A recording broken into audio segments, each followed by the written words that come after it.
I think they've played a very good hand today, and they've been fair to all concerned. It's above all, I mean, their skirmishes were predicted. It's probably a lot better than organisers imagined. We went through the security briefing last night, and they were prepared for some pretty serious action. It hasn't eventuated, which is great news for Canberra. Canberra's really been showcased today, and the people who've most enjoyed it, the people who've come with young families, the most important thing is they were never put at risk. It has been, all in all, a very peaceful, very enjoyable day for a lot of people. And you've got to remember the torch relay covered 14 Ks, so the majority of it was spread out. There were spots for people to be there and enjoy it, and they're certainly doing that at Commonwealth Park at the moment. Yeah, Barretts, we've got to remember too, the Canberra route was shortened out of security concerns, wasn't it?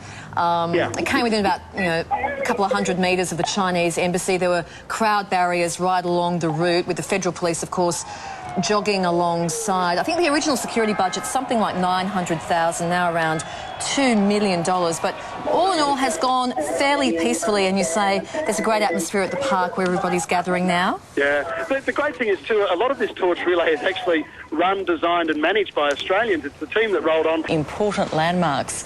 They were flanked by Australian police and the Chinese flame attendants, who at times appeared to jostle with one another. Red flag-waving Chinese supporters outnumbered pro-Tibet protesters. But while there were a number of scuffles and several arrests, overall runners were left to savour the moment. And 7 reporter Paul Caddack is at stage 88, the final point on the relay, and he joins us now. Good morning to you, Paul. We're looking now at pictures of Ian Thorpe. Give us a sense of what it is like there this morning.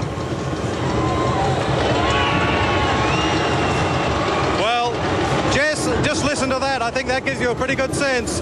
Ian Thorpe, brilliant timing. Ian Thorpe just arriving, lighting the flame at the end of this torch relay through Canberra. It's such a wonderful moment there to see Ian Thorpe. He's our most successful Olympian, and he said that it is a great honour to be a small part of the torch relay. He also was hoping that people wouldn't disrupt the Olympic torch relay too much. And Paul, it seems like it has been a fairly peaceful morning. That's correct, and as you probably would have just seen there, I think Ian maybe accidentally just extinguished the cauldron. I'm sure that they'll fix that very shortly. But yes, he was keen to see only peaceful protesters, as pretty much everyone was.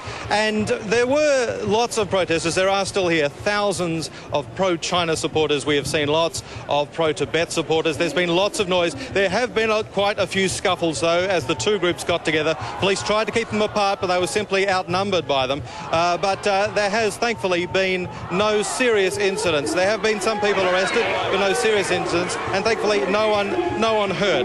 So now that they're trying to relight the cauldron now, which Ian has accidentally hit it.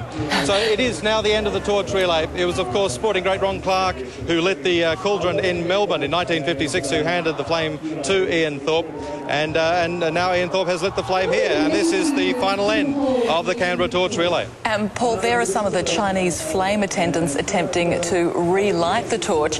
There has been a little bit of controversy over their involvement in the torch relay, hasn't there? Because we saw sort of images earlier today of them jostling with Australian Federal Police, and it looks like they are having some problems relighting that Olympic flame. Oh, there we go. They've now got the Olympic. They've now got it relit. So the flame attendants are doing their work there, but there has been some